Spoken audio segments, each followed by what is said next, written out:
السلام علیکم ورحمۃ اللہ وبرکاتہ جی، امید ہے سب خیریت سے ہوں گے۔ ہم اپنے کورس کو کنٹینیو کر رہے ہیں جی۔ انٹروڈکشن ٹو ورلڈ ریلیجن کا یہ ہمارا کورس ہے، اور آج ہمارا جو ہے یہ اس کا 4th لیکچر ہے، 4th ٹاپک ہے جو ہم نے ڈسکس کرنا ہے۔ انٹروڈکشن ٹو ورلڈ ریلیجن میں ہم سمیٹرک ریلیجن میں سے اسلام کو ڈسکس کر رہے ہیں، اور جو ہماری لاسٹ کلاس تھی اس میں ہم نے اسلام کا ایک عمومی تعارف اور پڑھا اس سے پہلے، اور اس کے بعد ہم نے جو ہے وہ آپ کہہ لیجیے کہ basic source of Islamic learning جو تھے ہم نے وہ جاننے کی کوشش کی۔ آج جو ہے جو ہم ٹاپک پڑھنے جا رہے ہیں اس میں ہم بلیف سسٹم آف اسلام کا جو بلیف سسٹم ہے، نظام عقائد ہیں جو اسلام کے، ہم اس کے اوپر بات کریں گے۔ ایک تو ہم دیکھیں گے کہ اسلام کے اندر کون کون سے نظریات ہیں، یا ایک مسلم کس کس نظریے کو فالو کرتا ہے، اور اسی کے ساتھ جو ہے پھر ان میں سے جو اہم ہیں جو 3 ہیں، ایک تو اللہ تعالیٰ کی ذات پر ایمان لانا، دوسرا رسولوں کے بارے میں کیا عقیدہ ہے مسلمانوں کا، اور تیسرا جو ہے وہ آخرت کے بارے میں مسلمانوں کا کیا تصور ہے۔ ہم ان 3 نظریات کو ڈیٹیل کے ساتھ ڈسکس کریں گے، اور شروع کے اندر اوورآل جتنے بلیفز ہیں، جتنے عقائد اور نظریات ہیں، ہم ان کو ایک عمومی طور پر اس کا جائزہ لیں گے۔ جی چلیں ہم اسلامی نظام عقائد کی طرف چلتے ہیں۔ اس کو انگلش کے اندر اسلامک سسٹم آف بلیفز آپ کہہ سکتے ہیں۔ جو اسلام کا بلیف سسٹم ہے، یہ آپ کہہ لیجئے کہ یہ انسان کا خود ساختہ نہیں ہے، بلکہ یہ اللہ رب العزت کی طرف سے عطا کردہ ہے، کیونکہ یہ جو اسلام مذہب ہے یہ انسان نے جو ہے وہ خود نہیں اس کو ایجاد کیا، خود نہیں بنایا، بلکہ اللہ رب العزت کی طرف سے عطا کردہ ہے، جس پر جو ہے وہ ہم ایک مسلمان جو ہیں یا ایک مسلم جو ہے یا اس مذہب کا جو فالوور جو ہے وہ اپنے نظریات کو ڈیولپ کرتا ہے اور اپنی زندگی کو گزارتا ہے۔ جی بیسک بلیف آف اسلام کے اندر جو بنیادی آپ کہہ لیجئے کہ نظریات ہیں، بنیادی عقائد ہیں۔ اب عقیدے کی میں اگر بات کر دوں کہ عقیدہ کیا ہوتا ہے، اس کو اگر ہم دیکھ لیں تو پھر ہمیں جو ہے وہ باقی چیزوں کو سمجھنے کے اندر آسانی پیدا ہوگی۔ عقائد جو ہے یہ عقیدے کی جمع ہے، اور اسی کے لیے ایک اور لفظ استعمال ہوتا ہے نظریات، جو نظریے کی جمع ہوتا ہے۔ اسی طرح ایک اور لفظ استعمال ہوتا ہے ایمانیات، جو کہ ایمان کی جمع ہے۔ تو عقیدہ، نظریہ اور آپ کہہ لیجیے کہ ایمان، یہ کیا ہے، اس کا مفہوم کیا ہے۔ تو آسان الفاظ کے اندر اگر میں بات کروں تو یہ ایسی سوچ، ایسی فکر کو کہتے ہیں جس پر انسان اپنے قلب و ذہن کے ساتھ جڑا ہوتا ہے، یعنی کہ ایسا علم، ایسا یقین، ایسی سوچ، ایسی فکر جو انسان اپنے دل و دماغ سے قبول کرتا ہے، اور قبول کرنے کے بعد اس پر عمل پیرا ہوتا ہے، اس کو عقیدہ، نظریہ یا ایمان کہتے ہیں۔ تو یہ تینوں آپ کہہ لیجئے کہ الفاظ نظریہ، ایمان اور عقیدہ عربی زبان کے لفظ ہیں۔ بنیادی طور پر یا اس کے بیسک جو میننگ ہوں گے، لغوی میننگ، ان میں تھوڑا تھوڑا سا آپ کو فرق نظر آئے گا، لیکن ان تینوں کا جو مفہوم ہے وہ آپ کو یہی ملے گا جو میں نے آپ کے ساتھ شیئر کیا ہے۔ بیسک بلیفز آف اسلام، تو اسلام کے جو بیسک بلیف ہیں ان میں سے آپ کہہ لیجئے کہ سب سے پہلے اللہ تعالیٰ کی ذات پر ایمان لانا ہے، بلیف آف گاڈ ہے کہ اللہ تعالیٰ کی ذات پر ایمان لانا، کیسے ایمان لانا کہ مسلمان اللہ تعالیٰ کی ذات پر اس طرح ایمان رکھتے ہیں کہ وہ کہتے ہیں کہ اللہ تعالیٰ کی ذات ایک ہے، وحدہ لا شریک ہے، اس کے ساتھ کوئی شریک نہیں ہے، اور وہ اکیلا ہی خالق ہے، وہ اکیلا ہی مالک ہے، اور وہی پوری دنیا کو چلانے والا ہے، وہی زندگی اور موت عطا کرنے والا ہے۔ تو اس کائنات کے اندر جو کچھ بھی ہو رہا ہے تو وہ ایک ہی خدا کر رہا ہے، اس کے ساتھ کوئی بھی شریک نہیں ہے۔ دوسرا جو ہے وہ آپ کہہ لیجئے کہ جو عقیدہ ہے وہ ہے فرشتوں پر ایمان لانا۔ اللہ تعالیٰ نے اس کائنات کے اندر بہت ساری مخلوقات کو تخلیق کیا ہے، اور ان میں سے ایک مخلوق ایسی ہے جس کو اللہ رب العزت نے نور سے تخلیق کیا، اور اس کو فرشتے کہا جاتا ہے۔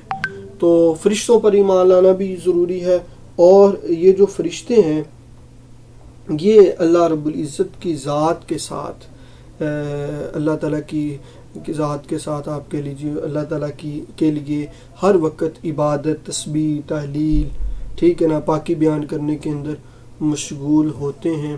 اور یہی فرشتے جو ہیں وہ مختلف کاموں کے اوپر بھی جو ہے وہ آپ کہہ لیجئے کہ کاربند ہیں۔ مثال کے طور پر جبریل امین، یہ نام مشہور ہے ایک فرشتے کا، وہ وحی لانے پر تھے، ٹھیک ہے نا۔ جو ہے اسرائیل جو ہیں وہ روح نکالنے کے اوپر ان کی ڈیوٹی ہے۔ اسی طرح جو ہے میکائیل ہے، آسمانوں اور کی کنٹرول آپ کہہ لیجیے ان کی ذمہ داری ہے۔ جو اسرافیل ہیں وہ کل قیامت والے دن سور پھونکیں گے، جس سے تمام لوگ جو ہیں وہ فوت ہو جائیں گے، دوبارہ پھر زندہ ہوں گے۔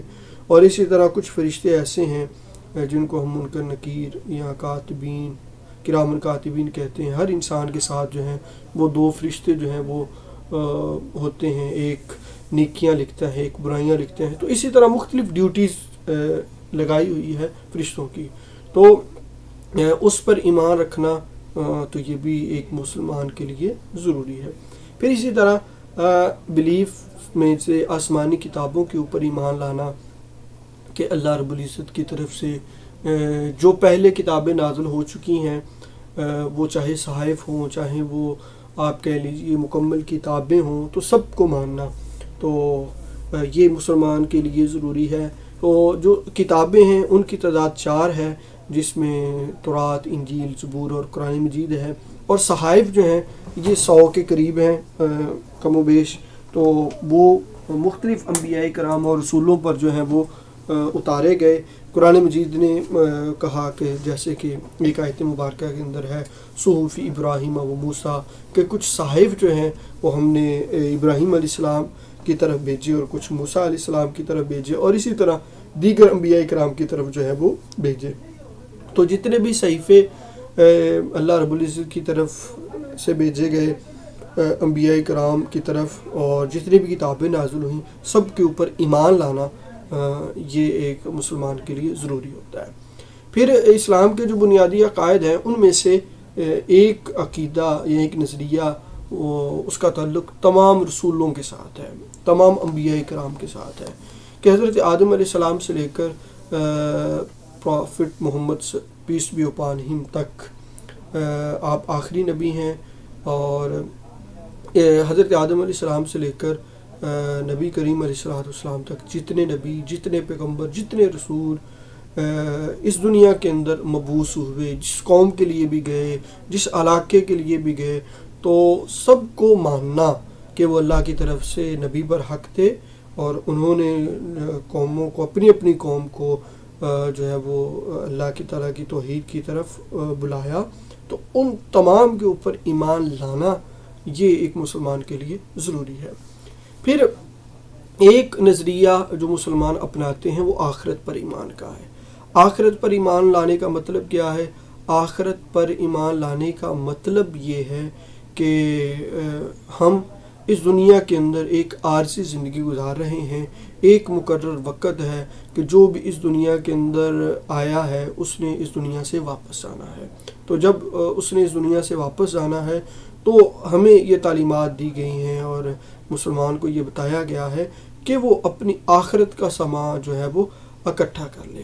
آخرت کا سامان اکٹھا کیسا گئی؟ آخرت کی تیاری کر لے۔ مطلب کیا؟ مطلب یہ کہ ہر انسان جو ہے وہ دنیا کے اندر عمل اس طرح کرے کہ کل قیامت والے دن جب حساب و کتاب ہو تو وہ بتا سکے کہ جو ہے وہ اس نے کون سا عمل کیا ہے، اور اس کی جو ہے وہ پوچھ گچھ بھی ہوگی، اور اس وہاں پہ جزا و سزا کا معاملہ بھی ہوگا۔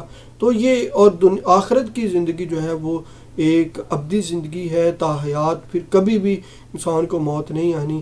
دنیا کی زندگی جو ہے یہ عارضی زندگی ہے، جبکہ آخرت کی جو زندگی ہے وہ ایک دائمی زندگی ہے، اور پھر انسان جو جنتی ہوں گے وہ جنت میں ہمیشہ کے لیے رہیں گے، اور جنہوں نے اچھے عمل نہیں کیے ہوں گے وہ دوزخ کا ایندھن بنیں گے، اور وہاں پہ ہی اپنی ساری زندگی جو ہے وہ گزاریں گے۔ تو یہ اسلام کے بنیادی عقائد میں یہ چیزیں آتی ہیں، لیکن ہم ان میں سے 3 کے اوپر ڈیٹیل کے ساتھ بات کریں گے، جس میں اللہ تعالیٰ کی ذات ہے۔ سب سے پہلے ہم ان کے اوپر اس بارے میں بات کریں گے، اور اس کے بعد جو ہے ہم بات کریں گے رسولوں کے بارے میں، جو مسلمانوں کا نظریہ ہے وہ کیسا ہے، اور اس کے بعد ہم آخرت کے بارے میں بات کریں گے۔ جی، اللہ تعالیٰ کی ذات کو ماننا، تو جیسا کہ میں نے کہا کہ ہم اللہ تعالیٰ کی ذات پر جب ایمان لاتے ہیں تو اللہ تعالیٰ کو واحد مانتے ہیں، اور ہم کہتے ہیں کہ اللہ تعالیٰ کی ذات ایک ہے، تو توحید، ٹھیک ہے نا۔ تو اللہ تعالیٰ کی ذات اکیلی ہے جو اس کائنات کو چلا رہی ہے، تو اس کے ساتھ کوئی بھی شریک نہیں ہے۔ زندگی دینے والا، موت عطا کرنے والا جو ہے، اس دنیا کو چلانے والا، تو اس دنیا میں کسی کو پیدا کرنے والا، ٹھیک ہے نا، اور جتنی بھی اختیارات ہیں وہ سارے کے سارے ایک ذات کے پاس ہیں، تو اس کو ہم توحید کہتے ہیں۔ توحید کا مطلب کیا ہے، اس کا معنی مفہوم کیا ہے، کہ اللہ تعالیٰ کی ذات کو ایک ماننا، اور اسے اس کی صفات میں یکتا و بے مثل ماننا، کہ اللہ تعالیٰ کی ذات کے اندر بھی ایک ہے اور اپنی صفات کے اندر بھی یکتا اور بے مثل ہے۔ توحید کی اقسام میں کہ ہم کن کن چیزوں کے اندر اللہ تعالیٰ کو ایک مانتے ہیں۔ توحید فی ذات، ذات کے اندر کہ ہم اللہ تعالیٰ کی ذات کہ خدا ایک ہے، ٹھیک ہے، خدا ایک ہے، 2 خدا نہیں ہے۔ جب ہم ورلڈ ریلیجن کی بات کرتے ہیں تو وہاں پہ ایک سے زائد خدا کا کنسیپٹ بھی ہمیں مختلف مذاہب کے اندر ملے گا۔ جیسے کہ ہم اگر بات کریں فار ایگزامپل زرتشتیت کی، ٹھیک ہے نا، تو زرتشتیت کے اندر 2 خداؤں کا تصور ہمیں ملتا ہے۔ تو ایک وہ کہتے ہیں جی خیر کا خدا ہے، دوسرا شر کا خدا ہے، تو وہاں پہ 2 خداؤں کا تصور ملتا ہے۔ اسی طرح جو ہے ہندو مت کے اندر تریمورتی کا تصور ہے، وہاں بھی 3 خداؤں کا ہمیں تصور ملتا ہے کہ ذات کے لحاظ سے کہ 3 خدا ہے، برہما، وشنو، ٹھیک ہے نا، اور آپ کے لیے شیو، یہ 3 خدا اور اوتار کی بات کی جاتی ہے۔ تو مختلف مذاہب کے اندر ایک سے زائد خدا کا تصور پایا جاتا ہے، جبکہ جو مسلمان ہیں یا اسلام کے ساتھ جو وابستہ لوگ ہیں وہ ایک ہی ذات کو خدا مانتے ہیں، اور وہ کہتے ہیں کہ اللہ تعالیٰ کے سوا کوئی دوسری ہستی نہیں ہے کہ جو خدا ہو، ٹھیک ہے نا، جو الہ ہو، جو معبود ہو۔ تو یہ ایک تو ہم اللہ تعالیٰ کی ذات کو کیا کہتے ہیں، ذات کے لحاظ سے ایک خدا مانتے ہیں۔ جیسے کہ ایک سے زائد خدا ہونے کی نفی قرآن اس طرح کی لو کان فیہما آلہۃ الا اللہ لفسدتا، کہ اگر کائنات میں ایک سے زیادہ خدا ہوتے تو پھر کائنات کے اندر ضرور فساد برپا ہو سکتا۔ وہ کیسے؟ وہ اس طرح سے کہ آپ کہہ لیجیے کہ جتنے بھی معاملات اس کائنات کو، اگر ہم کائنات کو دیکھیں، کائنات کے اوپر غور و فکر کریں، کہ ہم اپنی ایج کی بات کر لیں کہ ہمیں جتنے بھی سال ہو گئے اس دنیا کو، ہم دیکھتے ہیں کہ ہر روز سورج جو ہے وہ مغرب سے ہی مشرق سے ہی نکلتا ہے اور مغرب میں جا کر جو ہے وہ غروب ہو جاتا ہے۔ اسی طرح جو ہے ہم دیکھتے ہیں کہ چاند جو ہمیشہ رات کو نکلتا ہے، ستارے ہمیشہ رات کو چمکتے ہیں، دن کو نہیں چمکتے۔ تو جب ایک ذات ایسا کر رہا ہے تو اس وجہ سے یہ سارے معاملات ہو رہے ہیں۔ تو جب ایک سے زیادہ آپ کہہ لیجیے خدا ہوں تو ظاہری بات ہے اختلاف وہاں پہ آ جاتا ہے، کہ انسان کہتا ہے یار اتنے عرصہ ہو گیا، اتنا سال ہو گیا ہے، تو ہم ایک ہی کام کر رہے ہیں، چلیں آج سورج مغرب سے نکلے، آج ستارے رات کو چمکیں گے، تو یہ اس کی آپ لاجیکلی اگر میں آپ کے ساتھ مثال دے دوں وہ اس طرح ہے کہ ہم دیکھتے ہیں کہ اگر ایک روم کے اندر ہم رہ رہے ہیں یا ہم ابھی ہماری شادی نہیں ہوئی فار ایگزامپل، تو ہم اپنی زندگی کے ساتھ اپنی مرضی کے ساتھ جو ہے وہ زندگی گزارتے ہیں. ایک روم میں رہ رہے ہیں تو اپنی مرضی، جو میرے دل نے چاہا، جو میں نے ٹھیک سمجھا میں وہی کر رہا ہوں. ٹھیک ہے نا؟ تو یہ ساری کی ساری چیزیں آ رہی ہیں. لیکن جب میرے ساتھ کوئی روم شیئر کر رہا ہے تو پھر میں تمام معاملات کے اندر جو ہے وہ اپنی جو ہے نا وہ من مرضی نہیں کر سکتا. تو کبھی نہ کبھی کہیں نہ کہیں کسی نہ کسی موقع کے اوپر تو دوسرا فرد کہے گا یار اتنی دیر ہوگی مجھے تیرے ساتھ رہتے ہوئے، تو میں نے ہمیشہ تیری بات مانی، آج میری بات مان لے. ٹھیک ہے نا؟ جہاں میاں بیوی تو شوہر بیوی کو کہتا ہے یا بیوی شوہر کو کہتی ہے کہ جب سے ہماری شادی ہے میں نے ہمیشہ آپ کی بات مانی ہے، تو آج میری بات مان لو. تو یہ جب ایک سے زیادہ لوگ ہوتے ہیں تو وہاں پہ دوسرے کی رائے ضرور آتی ہے اور اختلاف ضرور پیدا ہوتا ہے. ٹھیک ہے نا؟ تو اگر ایک سے زیادہ خدا ہوتے تو یہ جو کائنات کا نظام ہے جو چل رہا ہے کہ دن اور سورج کا ایک ترتیب کے ساتھ آنا، اس کائنات کا ایک ترتیب کے ساتھ چلنا، دریا، پہاڑ، سمندر، ہر چیز جو ہے ایک ترتیب کے ساتھ چل رہی ہے، تو اس وجہ سے ایک ترتیب کے ساتھ چل رہی ہے اور اس میں کبھی خرابی واقعہ نہیں ہوئی، کیونکہ ایک ذات ہی اس کو چلانے والا ہے. لَلشَّمْسُ يَنبَغِي لَهَا أَن تُدْرِكَ الْقَمَرَ وَلَا اللَّيْلُ سَابِقُ النَّهَارِ. قرآن مجید میں سورہ یاسین نے ہے کہ یہ کبھی بھی نہیں ہوا کہ سورج چاند سے پہلے آ گیا یا چاند سورج سے پہلے آ گیا یا دن رات سے پہلے آ گئی یا رات دن سے پہلے آ گیا. یہ کبھی بھی نہیں ہوا. کیوں نہیں ہوا؟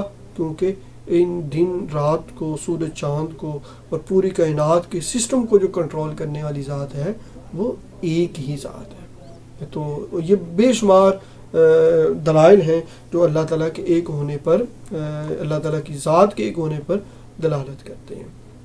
یہ سارے کے سارے ایویڈنس ہیں. پھر تو ذات کے لحاظ سے ہم اللہ تعالیٰ کو ایک مانتے ہیں.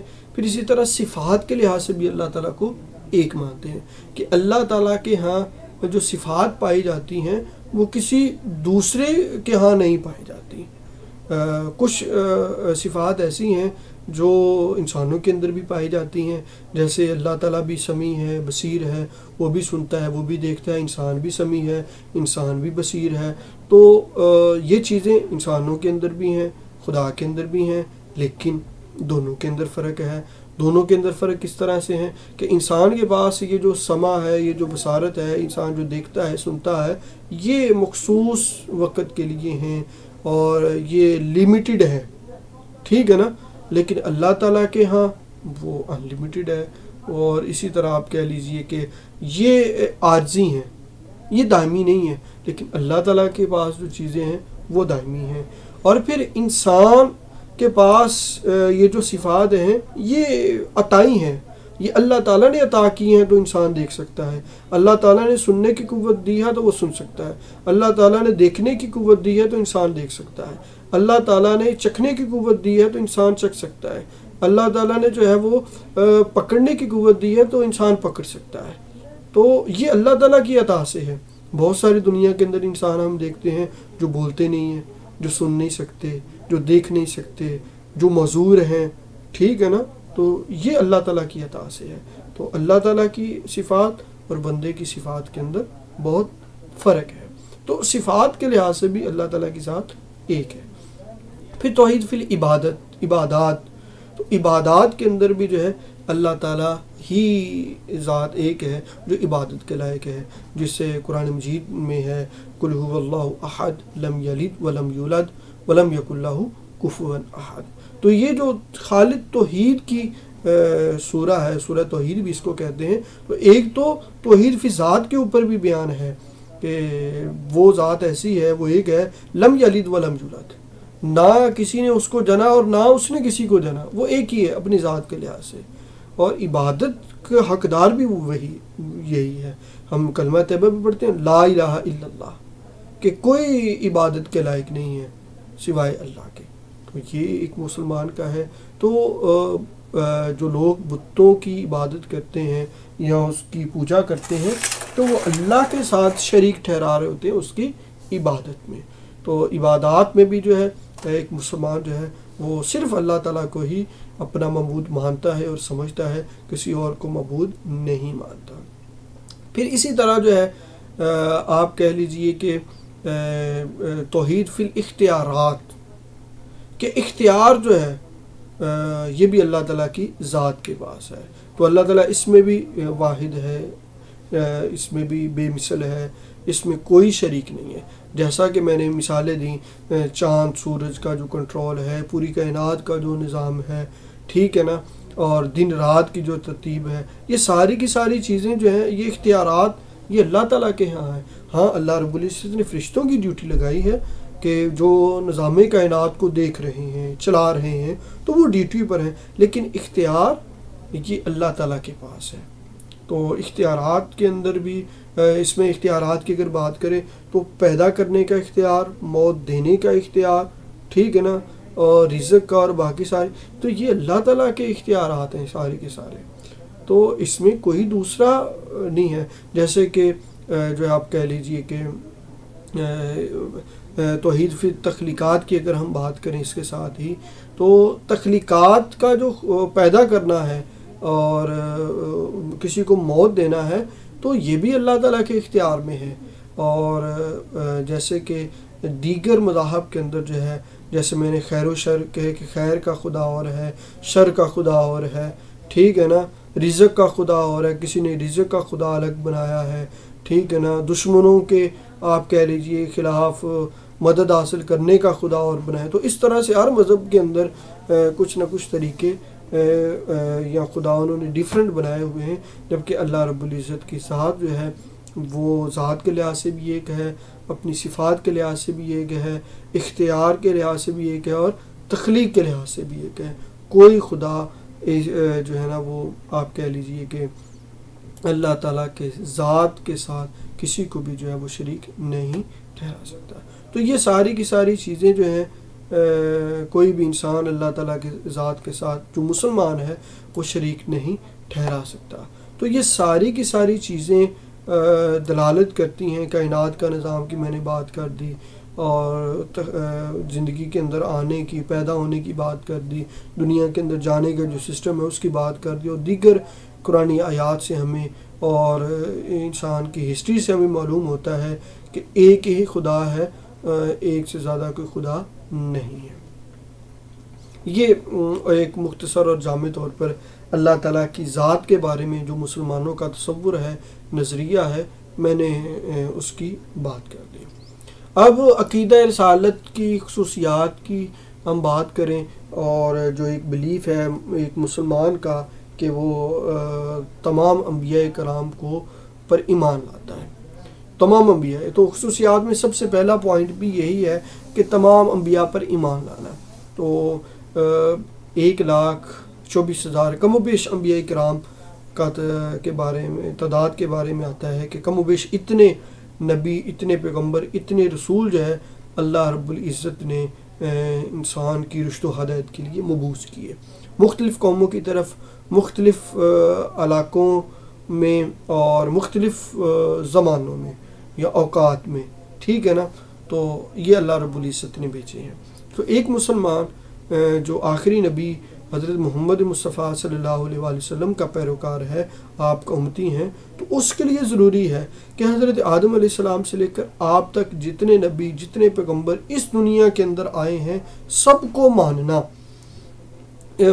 اس سینس میں کہ وہ اللہ کا نبی ہے، ٹھیک ہے نا، کہ وہ اللہ کے نبی تھے، اللہ کے پیغمبر تھے، وہ اللہ کے رسول تھے. اللہ رب العزت نے ان کو دنیا کی رشد و ہدایت کے لیے بھیجا، اور انہوں نے جو کچھ بھی کہا، لوگوں کو پیغام دیا، تو وہ اللہ تعالیٰ کی طرف سے تھا. تو تمام انبیاء کرام کو جو ہے وہ آپ کہہ لیجئے کہ پر ایمان لانا، تو یہ ایک مسلمان کے لیے ضروری ہے. تو کچھ انبیاء کرام کا جو ہے وہ 18 کے قریب نبیوں کا نام جو ہے وہ قرآن مجید کے اندر آیا، اور انہوں نے اللہ رب العزت نے پھر ہر نبی کو کوئی نہ کوئی معجزہ عطا کیا، اور وہ اسی طرح معروف ہیں. تو ایک تو آپ کہہ لیجیے کہ تمام نبیوں کے اوپر ایمان لانا، یہ ایک مسلمان کے لیے ضروری ہے۔ اس کے ساتھ ساتھ مسلمان کے اوپر یہ بھی ضروری ہے کہ وہ تمام نبیوں کا احترام کرے، تمام پیغمبروں کا احترام کرے۔ اور اس سے پہلے اگر میں یہ بات کر دوں کہ اگر کوئی انسان مسلمان جو ہے وہ سارے پیغمبروں کو، سارے رسولوں کو مانتا ہے، صرف ایک کا انکار کر دیتا اور یہ کہتا ہے کہ میں اس نبی کو، اس پیغمبر کو نہیں مانتا، تو وہ ایسے ہی ہے، اس نے سارے نبیوں کا، سارے پیغمبروں کا انکار کر دیا ہے۔ تو اسی طرح آپ کہہ لیجیے کہ تمام نبیوں کا احترام لازم ہے۔ اگر کوئی انسان یا مسلمان کی میں بات کر رہا ہوں کہ اگر کوئی مسلمان تمام نبیوں کا ادب و احترام کرتا ہے، ایک نبی کے بارے میں وہ اس کا نظریہ ہے، اس کا عقیدہ یہ کہ میں اس کا احترام نہیں کرتا یا اس کو نبی نہیں مانتا، یا کوئی بھی اس طرح کی بات کرتا ہے جو گستاخی کی طرف آتی ہے، تو وہ ایسے ہی ہے جو اس نے تمام نبیوں کی گستاخی کی، وہ ایسے ہی ہے کہ اس نے کسی نبی کا، کسی پیغمبر کا، کسی رسول کا احترام نہیں کیا۔ تو تمام رسولوں پر ایمان لانا بھی ضروری ہے، جیسے کہ قرآن مجید کے اندر ایمان والوں کی جو صفات ہیں ان پر یہ بیان وہاں پہ کہ وہ تمام رسولوں پر، تمام نبیوں کو مانتے ہیں، ٹھیک ہے نا، اور وہ تمام نبیوں کا احترام کرتے ہیں۔ قرآن نے کہا لا نفرق بین احد من رسلہ، کہ جو مسلمان ہیں، جو اہل ایمان ہیں، تو وہ تو کسی نبی کے درمیان جو ہے وہ فرق نہیں کرتے۔ قرآن نے تو کہا ہے کہ تلک الرسل فضلنا بعضهم علی بعض، کہ ہم نے بعض کو بعض کے اوپر فضیلت عطا کی ہے، ہم نے کسی نبی کو کسی سے کم نہیں کیا، بلکہ اس کے شان و شوکت کو، اس کے رتبے کو، اس کے مقام کو بڑھایا ہے، فضیلت دی ہے۔ تو جب قرآن کہتا ہے کہ ہم نے فضیلت دی ہے، تو ہم کون ہوتے ہیں کہ جو کسی نبی کو، کسی پیغمبر کو اس کی شان سے، اس کی شان و شوکت سے گھٹائیں اور اس کا احترام نہ کریں۔ اور پھر اسی طرح انبیاء کرام علیہم السلام کی جو بعثت کا مقصد تھا، تو بعثت کا مقصد توحید، جو ہم نے ابھی ڈسکس کیا ہے، اللہ تعالیٰ کی ذات کی طرف لوگوں کو بلانا، ایک خدا کا پیغام دینا۔ اور جیسا کہ میں پہلے بھی پچھلے جو ہمارے اسباق ہیں، جو ٹاپک تھے، وہاں میں یہ ڈسکس کر چکا ہوں کہ تمام انبیاء کرام کا جو دین تھا وہ دین اسلام تھا۔ تمام نبی، تمام پیغمبر، تمام رسول جو ہیں، ان کی بعثت کا مقصد لوگوں کو راہ راست پر لانا تھا، لوگوں کی رشد و ہدایت کے لیے ان کو بھیجا گیا۔ تمام نبیوں کو، تمام پیغمبروں کو اس لیے بھیجا گیا کہ جو صراط مستقیم سے ہٹ گئے ہیں یا جو صراط مستقیم سے دور ہو چکے ہیں، ان کو یاد دہانی کروانا کہ وہ جو وعدہ کر کے آئے اللہ کے ساتھ، اس کو یاد کریں اور صراط مستقیم پر واپس آ جائیں۔ تو یہ تمام انبیاء کرام کی بعثت کا مقصد تھا کہ ہر نبی، ہر پیغمبر ایک ہی مشن لے کر آیا ہے، اور تمام انبیاء کرام کا مشن ایک ہی تھا، مقصد ایک ہی تھا، پرپز ایک ہی تھا، وہ تھا لوگوں کی رشد و ہدایت، اسی کے لیے ان کو بھیجا گیا۔ اچھا جی، ایک اور جو اہم پوائنٹ ہے انبیاء کرام کے حوالے سے، وہ یہ ہے کہ تمام نبیوں پر ہمیں یہ یقین رکھنا کہ وہ معصوم تھے۔ معصوم کا مطلب کیا؟ کہ اللہ رب العزت نے انبیاء کرام کے ذات کے اندر یہ چیز ہی نہیں رکھی کہ وہ غلطی کر سکیں، وہ غلطی سے پاک، منزہ اور یہ لوگ تھے۔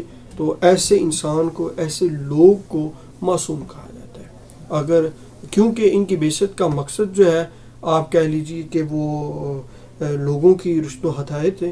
اگر ان کی ذات کے اندر غلطی کا امکان موجود ہے، تو پھر تو مس گائیڈ کا آپشن ایک آپ کہہ لیجیے گنجائش نکل آتی ہے کہ نبیوں نے جو ہے وہ لوگوں کی صحیح رشد و ہدایت نہیں کی ہے، صحیح رہنمائی نہیں کر سکے۔ تو تمام نبیوں کے بارے میں ایک مسلمان کا یہ نظریہ اور عقیدہ ہے کہ وہ معصوم تھے، ان کے اندر غلطی کی گنجائش تک باقی نہیں تھی، اور انہوں نے اپنی ساری زندگی ٹھیک ہے نا، جو گزاری ہے اس میں کبھی بھی کوئی کام بھی غلط نہیں کیا، اور کیونکہ وہ غلطی سے پاک تھے، وہ معصوم تھے. اور یہ ایک مسلمان کے لیے نظریہ ضروری ہے. اور اگر کوئی انسان کسی نبی، کسی پیغمبر کے اندر جو ہے وہ ایک غلطی کو کے ساتھ جوڑتا ہے، تو وہ پھر اپنے ایمان کے اندر کام کر رہا ہے، اور اس کے اندر فرق آ جاتا ہے. اس کا ایمان پھر ٹھیک نہیں ہے، اس کا نظریہ اور سوچ ٹھیک نہیں ہے انبیاء کرام کے بارے میں. تو لہٰذا یہ مسلمان کے لیے ایک ہدایت ہے، ضروری ہے کہ وہ تمام انبیاء کرام کو جو ہے وہ معصوم عن الخطا سمجھے. اور اگر کوئی چیز ہمیں ایسی نظر آتی ہے کہ بظاہر ہمیں یہ لگتا ہے کہ وہ خطا ہے، وہ غلطی ہے، تو وہ ان کی طرف سے نہیں، وہ اللہ تعالیٰ نے حکم ہی، یا اللہ تعالیٰ کی طرف سے ہی وہ ایک پروسیس تھا جس سے وہ نبی، وہ پیغمبر وہ گزرے ہیں، اور ہم ان کو اپنے خیال کے مطابق غلطی دیکھ رہے ہیں، یا کنسیڈر کریں یا مان لیں ہیں، لیکن در حقیقت وہ غلطی نہیں تھی. اسی طرح انبیاء کرام علیہم السلام کے بارے میں ایک اور جو ہمیں نظریہ رکھنا چاہیے، یا ایک مسلمان کے لیے لازم ہے، کہ وہ انبیاء کرام کو perfect person, perfect human being وہ مانے، وہ تسلیم کرے، انسانی کامل. انبیاء کرام کے علاوہ اس کائنات کے اندر جتنے بھی نبی، جتنے بھی پیغمبر اس دنیا کے اندر آئے ہیں، ان میں سے کوئی بھی پرفیکٹ نہیں ہے. تو ہر ایک کے اندر کوئی نہ کوئی خامی، کوئی نہ کوئی غلطی موجود ہے. کیونکہ جیسے اوپر ہم نے ڈسکس کیا کہ انبیاء کرام معصوم ہیں، اللہ رب العزت نے ان کی ذات کے اندر ہی وہ چیز نہیں رکھی، وہ مادہ نہیں رکھا کہ وہ غلطی کر سکیں. تو جب ان کی ذات کے اندر، ان کی نیچر کے اندر، ان کی فطرت کے اندر نہیں ہے، تو پھر اس کا مطلب یہ ہے کہ وہ نبی جو ہے، ہر نبی وہ کامل انسان تھے. ٹھیک ہے، جب وہ کامل انسان تھے تو وہ ایک بہترین نمونہ تھے اپنی قوم کے لیے، وہ ایک رول ماڈل تھے اپنی قوم کے لیے، جن کی طرف ان کو مبعوث کیا گیا، جن کی طرف ان کو بھیجا گیا. جیسے کہ نبی آخر الزمان صلی اللہ علیہ وآلہ وسلم کے متعلق قرآن مجید کے اندر یہ حکم موجود ہے کہ لَقَدْ كَانَ لَكُمْ فِي رسول اللہ اسوۃ حسنہ، کہ اس تمہارے نبی کی جو زندگی ہے وہ تمہارے لیے جو ہے وہ بہترین نمونہ ہے، وہ رول ماڈل ہے. تو جس طرح نبی کریم علیہ الصلوۃ والسلام کو رول ماڈل کہا گیا، اسی طرح ہر نبی، ہر پیغمبر، ہر رسول کو جو ہے وہ رول ماڈل قرار دیا گیا، رول ماڈل جو ہے وہ کہا گیا. وہ اپنی قوم کے لیے جس کی طرف ان کو بھیجا گیا اس وقت کے وہ سب سے بہترین انسان تھے. اس جیسا کوئی انسان دنیا کے اندر موجود نہیں تھا. تو انبیاء کرام ایک پرفیکٹ پرسن تھے، ٹھیک ہے نا، ایک آئیڈیل پرسن تھے اپنے قوم کے لیے. اس وقت کے اندر ان سے بہتر کوئی بھی انسان اس دنیا کے اندر کیا کہتے ہیں موجود نہیں تھا. تو یہ ہمارا ایک بلیف جو ہے انبیاء کرام کے بارے میں ہونا چاہیے. ان میں تمام نبیوں پر ایمان لانا ایک مسلمان کے لیے ضروری ہے، ان کا احترام کرنا، ان کی بعثت کا مقصد جو تھا ان کو جاننا. پھر تمام نبی معصوم ہیں اور تمام نبی ایک کامل انسان تھے اور رول ماڈل تھے. تو یہ جو چیزیں ہیں یہ ایک مسلمان کے لیے انبیاء کرام کے بارے میں رکھنا جو ہے یہ نہایت ضروری ہے. اگر اس میں سے کوئی کم و بیشی کرتا ہے تو پھر جو ہے آپ کہہ لیجئے کہ وہ انسان جو ہے وہ پکا مومن نہیں ہے، وہ اسلام کے ساتھ صحیح طرح سے جڑا ہوا نہیں ہے، ابھی اس کا نظریہ، اس کا ایمان پختہ نہیں ہے، اس کے اندر مسئلہ ہے. اب جو آخری ہمارا جو ٹاپک ہے آج کے لیکچر کا، ڈسکشن کا، وہ ہے کہ تیسرا جو آپ کہہ لیجئے کہ ہمارا بلیو ہے آخرت کا. آخرت تو آپ کو پتہ ہے کہ یہ ایک اٹل حقیقت ہے، موت، کل نفس ذائقۃ الموت، کہ ہر ایک نے موت کا ذائقہ چکھنا ہے. ثم الینا ترجعون، پھر ہمیں اللہ تعالیٰ کی بارگاہ کی طرف لوٹ کر جانا ہے. اور یہ انسان کہ دنیا کے اندر آتا ہے، بچپن، لڑکپن، جوانی، بڑھاپا، پھر دنیا کے اندر چلا جاتا ہے. اور اسی طرح دنیا کے اندر کوئی بھی چیز ہے وہ بھی ایک پروسیس کے، ایک طرف وہ دنیا کے اندر آتی ہے اور پھر پروان چڑھتی ہے، پھر وہ اپنے عروج پر جاتی ہے، بہار ہوتا ہے، پھر وہ خزاں کی طرف جاتی ہے، اور پھر آخرکار وہ جو ہے اس دنیا سے اس کا نام و نشان جو ہے وہ مٹ جاتا ہے. یہ اللہ تعالیٰ کے ایک فطری قانون ہے جس کے مطابق جو ہے یہ کائنات چل رہی ہے. تو آخرت ایک گھر سے دوسرے گھر کی طرف جانا، تو یہ ساری کی ساری چیزیں جو ہیں ایک پروسیس ہے، نیچرل پروسیس ہے کہ ایک دنیا کے اندر آتا ہے اور پھر اس نے ایک دن اسی دنیا کو چھوڑ کر واپس آنا ہے. تو مسلمانوں کے ہاں بھی یہ ضروری ہے کہ وہ اس دنیا کو عارضی زندگی سمجھیں اور پھر جو ہے اپنی آخرت کی جو ابدی زندگی ہے تا حیات جس جہاں رہنا ہے تو اس کے بارے میں جانیں اور اس کی تیاری کریں.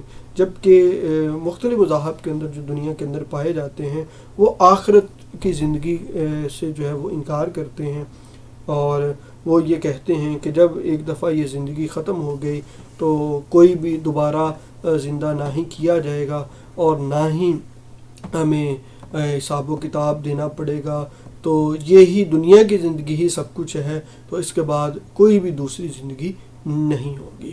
جبکہ آپ کہہ لیجئے کہ ایک ایمان ہے مسلمانوں کا اور جو اسلامی نظریات ہیں وہاں پہ یہ واضح طور پر بیان کیا گیا ہے کہ دنیا کی زندگی عارضی زندگی ہے، اور یہ دنیا مزرعۃ الآخرہ حدیث میں کہا کہ یہ دنیا تو آخرت کی کھیتی ہے، یہاں ہم جو بوئیں گے آخرت کے اندر وہی کاٹیں گے. تو یہ آپ کہہ لیجئے کہ آخرت پر ایمان لانا یہ بہت ہی ضروری ہے. اب آخرت کے جو مراحل ہیں، آخرت میں کون کون سی چیزیں ہیں، اس کو ایک مختصر طور کے اوپر ہم جان لیتے ہیں کہ آخرت سے مراد کیا ہے.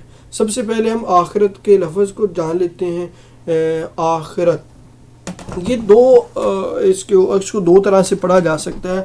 آخرت خے کے اوپر زبر بھی ہم پڑھ سکتے ہیں آخرت، اور اس کے نیچے زیر بھی پڑھ سکتے ہیں آخرت، ٹھیک ہے نا. آخر اور آخر یہ دونوں پڑھ سکتے ہیں. تو اگر ہم زبر پڑھیں گے تو اس کا مطلب عربی زبان کے اندر سیکنڈ ہوتا ہے، دوسرا ہوتا ہے. تو اس کا مطلب پھر یہ ہوگا کہ آخرت پر ایمان یعنی کہ دوسری زندگی پر ایمان، ٹھیک ہے جی. اور اس کا مطلب یہ دنیا کی زندگی پہلی ہے اور جو اس کے بعد والی زندگی ہے وہ دوسری زندگی ہے. تو اس کا مطلب زبر پڑھیں گے آخر پڑھیں گے تو اس کا مطلب ہے سیکنڈ، ٹھیک ہے.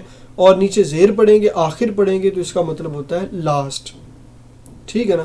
تو پھر یہ ہوگا کہ دنیا کی زندگی پہلی زندگی ہے اور دنیا کے بعد والی جو زندگی ہوگی جب حساب و کتاب اور یہ سارا کچھ ہو جائے گا تو پھر جو ہے یہ لاسٹ والی زندگی ہوگی. اور اس کے بعد جو ہے وہ نہ تو کسی نے زندہ ہونا ہے اور نہ ہی کسی کو موت آنی ہے. تو یہ ہے اس کا معنی مفہوم.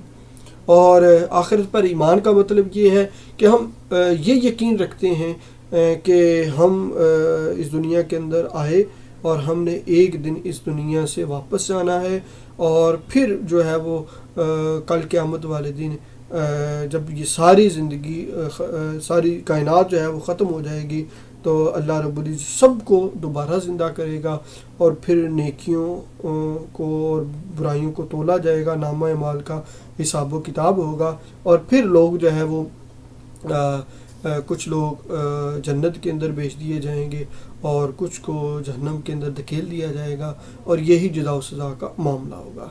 تو اس نظریے کو اپنانا تو اس کو آخرت پر ایمان لانا کہتے ہیں. تو اب اس کے جو مراحل ہیں، مختلف مراحل ہیں. جو سب سے پہلا مرحلہ ہوگا وہ ہے دوبارہ زندہ ہونا. دوبارہ زندہ ہونا. تو جب آخرت کا عقیدہ پروفٹ محمد صلی اللہ علیہ وآلہ وسلم نے بیان کیا تو بہت سارے کفار نے آ کر جو ہے کہا کہ یہ کیسے ہو سکتا ہے کہ ہم دوبارہ زندہ ہوں. تو ہم صدیوں سے دیکھتے آ رہے ہیں کہ ہمارے آباء و اجداد جو کئی سال پہلے اس دنیا سے چلے گئے آج تک تو جو ہے وہ دوبارہ زندہ نہیں ہوئے، تو ہم کیسے ہوں گے. اور پھر اسی طرح جو ہے وہ کچھ کفار نے آ کر جو ہیں بوسیدہ ہڈیاں جو تھیں کسی مردے کی، تو وہ لے کر آئے اور اس کو اپنی انگلیوں کے اندر ایسے اس کو کیا دبایا، اور اس کا جو ہے وہ پاؤڈر بن گیا، اور پاؤڈر بن کر جو ہے اس نے پھونک ماری اور ہوا کے اندر وہ بکھر گیا۔ تو کہا کہ کیا اللہ رب العزت ان کو بھی زندہ کرے گا؟ تو پھر اس کے اوپر قرآن مجید کی بہت ساری جو ہے وہ مختلف مواقع کے اوپر آیات نازل ہوئی، جس میں اس بات کو واضح کیا گیا کہ چاہے وہ ہڈیاں بسیدہ ہوں یا کہیں بھی انسان چلا جائے تو وہ دوبارہ جو ہے وہ کیا کہتے ہیں اس کو دوبارہ زندہ کیا جائے گا۔ اسی طرح حضرت ابراہیم علیہ السلام کا ایک واقعہ سورہ آل عمران کے اندر، سورہ البقرہ اس کے اندر یہ مذکور ہے کہ حضرت ابراہیم علیہ السلام نے بھی جو ہے اللہ تعالیٰ کی بارگاہ میں یہ پوچھا تھا کہ باری تعالیٰ تو مردوں کو کیسا زندہ کرے گا؟ تو اللہ تعالیٰ نے فرمایا کیا تجھے یقین نہیں ہے؟ تو حضرت ابراہیم علیہ السلام نے کہا کہ مجھے ایمان ہے، لیکن ولاکن یطمئن قلبی، لیکن اطمینان قلب کے لیے مجھے بتا دکھا کہ تو کیسے مردوں کو زندہ کرے گا۔ تو پھر اللہ رب العزت نے فرمایا کہ اے ابراہیم تو ایسا کر، 4 پرندوں کو جو ہے وہ لے اور اس کو پال اور اس کو اپنے ساتھ منوس کر لے، تو جب وہ تیرے ساتھ منوس ہو جائیں تو اس کے بعد جو ہے تم ان کو ذبح کرو اور ان کی گردنیں اپنے پاس رکھ لو، اور پھر 4 پرندوں کا گوشت مکس کر کے مختلف پہاڑوں کے اوپر جو ہے وہ کیا کرے کہ اس کو بکھیرا، اور پھر اس کے بعد واپس اپنے گھر آ تو ایک پرندے کی جو گردن ہے اس کو پکڑ کر کے تو اس کو آواز دے تو وہ اللہ تعالیٰ کے اذن کے ساتھ جو ہے وہ زندہ ہو کر تیرے سامنے آ جائے گا۔ تو جب حضرت ابراہیم علیہ السلام نے ایسا کیا کہ پرندوں کو اپنے ساتھ منوس کیا، اور جب انسیت ہو گئی تو پھر اللہ کے حکم مطابق ذبح کیا، اور مختلف پہاڑوں کے اوپر جو ہے وہ ان کا جو گوشت تھا وہ مکس کر کے پھینک آئے، تو پھر آ کر جو ہے جب آواز دی تو جہاں جہاں بھی کوئی گوشت کا ٹکڑا تھا وہ فوری طور پر جو ہے وہ جمع ہوا، اور اسی طرح پنکھ اور ساری کی ساری اس کی چمڑی لگی، اور وہ ایک لمحے سے پہلے جو ہے اللہ تعالیٰ کے حکم سے وہ پرندہ زندہ ہو گیا، 4 کے 4 زندے ہو گئے۔ تو اللہ رب العزت نے ابراہیم علیہ السلام کو وہ پریکٹیکلی دکھا دیا کہ اللہ رب العزت جو ہے وہ مردوں کو دوبارہ زندہ کرے گا۔ اور یہ تو اسی طرح اور بھی دیگر قرآنی آیات اور واقعات بھی موجود ہیں جس سے یہ معلوم ہوتا ہے کہ جو بھی انسان اس دنیا سے آیا ہے اس نے ایک دفعہ مرنا ہے اور اس کے بعد دوبارہ زندہ ہونا ہے۔ تو یہ آخرت کا پہلا مرحلہ ہے۔ دوسرا مرحلہ یہ ہے کہ کل قیامت والے دن جو ہے قیامت ہوگی، اور قیامت میں جو ہے سارے انسان جو ہے وہ جمع ہوں گے، اور پھر جو ایک ریکارڈ کیپر جو ہیں، جو فرشتے جو ہیں کرامن کاتبین جن کو کہا ہے، جو ہر وقت انسان کی ایک ایک موومنٹ کو اکاؤنٹ کر رہے ہیں، لکھ رہے ہیں، اچھے اعمال کو لکھ رہے ہیں، برے اعمال کو لکھ رہے ہیں، تو وہ کل قیامت والے دن وہ لوگوں کے سامنے ہوں گے۔ تو اعمال مفقود ہو رہے ہیں۔ قرآن نے کہا ہے کہ کل قیامت والے دن انسان جو ہے وہ چھوٹے سے چھوٹے، جیسے سورہ زلزال کے اندر ہے فَمَن يَعْمَلْ مِثْقَالَ ذَرَّةٍ خَيْرٍ يَرَهُ وَمَن يَعْمَلْ مِثْقَالَ ذَرَّةٍ شَرٍّ يَرَهُ، کہ کل قیامت والا کسی نے ذرے کے مطابق نیکی کی ہوگی وہ بھی اپنے آنکھوں سے دیکھ لے گا، اور اگر کسی نے ذرے کے مطابق برائی کی ہوگی وہ بھی اپنے آنکھوں سے دیکھ لے گا۔ تو یہ اعمال بھی مفقود ہو رہے ہیں۔ قیامت والے دن جو ہیں وہ سب کے سامنے ہوں گے۔ قیامت کیا ہے کہ جب اللہ تعالیٰ نے ایک ٹائم مقرر کیا ہے تو جب وہ آ جائے گا تو اس کائنات کو حضرت اسرافیل علیہ السلام جو ہیں وہ سور پھونکیں گے، اور ساری دنیا جو ہے ساری دنیا میں بسنے والے انسان جو ہیں وہ مر جائیں گے، اور پھر دوبارہ وہ سور پھونکیں گے تو سارے کے سارے جو ہے حضرت آدم علیہ السلام سے لے کر سارے کے سارے زندہ ہو جائیں گے۔ تو یہ قیامت ہے، یہ ایک مرحلہ ہے۔ اس کے بعد پھر میدان حشر ہے، ایک میدان کے اندر پھر سارے انسان جو ہیں وہ جمع ہوں گے، تو جمع ہونے کے بعد پھر حساب و کتاب اچھے اور برے اعمال کو جو ہے وہ تولا جائے گا، اور اسی حساب و کتاب کے اکارڈنگ ان کو جزا و سزا ملے گی۔ جن کے اچھے اعمال زیادہ ہوں گے ان کو جزا کے طور پر جنت کے اندر بھیج دیا جائے گا، اور جن کے برے اعمال ہوں گے تو ان کو سزا کے طور پر جہنم کے اندر دھکیل دیا جائے گا۔ تو یہ ایک جزا و سزا کا معاملہ ہوگا۔ پھر وہ جو جنتی ہوں گے یا دوزخی ہوں گے، اور وہ ہمیشہ کے لیے زندگی ہوگی، اور اس کو آخرت کی زندگی کہا جاتا ہے۔ تو کل قیامت والے دن قرآن نے یہ کہا ہے کہ بہت سارے کفار یہ کہیں گے کہ یا لیتنی کنت ترابا، اپنی دوستیوں کے اوپر بھی افسوس کریں گے، کاش میں نے اس کو دوست نہ بنایا ہوتا، کاش آج میں مٹی ہو جاؤں اور مجھ سے کوئی سوال و جواب نہ کیا جائے۔ اور وہ یہ آرزو کریں گے، وہ یہ خواہش کریں گے کہ ہمیں دوبارہ دنیا کے اندر بھیجا جائے تاکہ ہم اچھے اعمال کر سکیں اور اپنا بیسٹ دے سکیں، تاکہ آج کا جو عذاب ہے ہم اس سے بچ سکیں۔ لیکن کل قیامت والے دن ان کو کوئی بھی آپشن جو ہے وہ نہیں ملے گا۔ تو یہ ایک آپ کہہ لیجیے آخرت کا جو عقیدہ ہے جس کو مسلمان جو ہے وہ اپنائے ہوئے ہیں۔ تو آج کا جو ہمارا ٹاپک تھا، جس بارے میں ہم نے بلیف سسٹم آف اسلام کو جانا، جس میں ایک عمومی طور پر جو ہے آپ کہہ لیجئے کہ جو ایک مسلمان نظریات رکھتا ہے اس کا ایک تعارف کیا، اور ان میں سے 3 کو تفصیل کے ساتھ پڑھا۔ مختصر طور پر ایک اللہ تعالیٰ کی ذات کے بارے میں ہم نے جانا کہ وہ خالق ہے، مالک ہے، وہ اکیلا ہے اپنی ذات کے لحاظ سے، اپنی صفات کے لحاظ سے، اپنے اختیار کے لحاظ سے، اور اپنی عبادت کے لحاظ سے، اور اپنی تخلیق کے لحاظ سے۔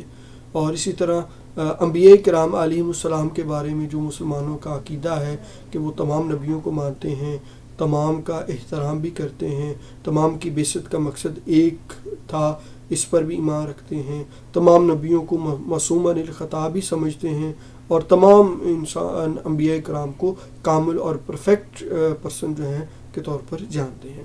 پھر اسی طرح جو ہے ہم نے جو تیسرا عقیدہ جو پڑھا آخرت کا، لاسٹ والی زندگی کا، تو اس بارے میں ہم نے جانا کہ وہ ہے کیا، اور پھر اس کے جو مراحل تھے کہ دوبارہ زندہ ہونا، قیامت کا برپا ہونا، اعمال کا محفوظ ہونا، میدان حشر کے اندر سب کا جمع ہونا، پھر وہاں پہ حساب و کتاب ہونا، پھر جزا و سزا کا معاملہ طے ہونا، اور جزا و سزا کا جو تصور ہے، اور جزا و سزا کے بعد جو جنتی لوگ ہوں گے وہ ہمیشہ ہمیشہ کے لیے جنت میں رہیں گے، اور جو جن کے برے اعمال ہوں گے سزا کے طور پر وہ جہنم میں جائیں گے اور وہاں پر ہمیشہ ہمیشہ کے لیے رہیں گے۔ تو اس زندگی کو آخرت کی زندگی کہا جاتا ہے۔ تو آج ہم نے اسلام کا جو بلیف سسٹم تھا اس کو تفصیل سے جانا، تو انشاءاللہ ہم اگلی کلاس کے اندر جو اسلام کا جو عبادات کا نظام ہے ہم ان کو تفصیل سے جانیں گے۔ تب تک کے لیے اللہ حافظ۔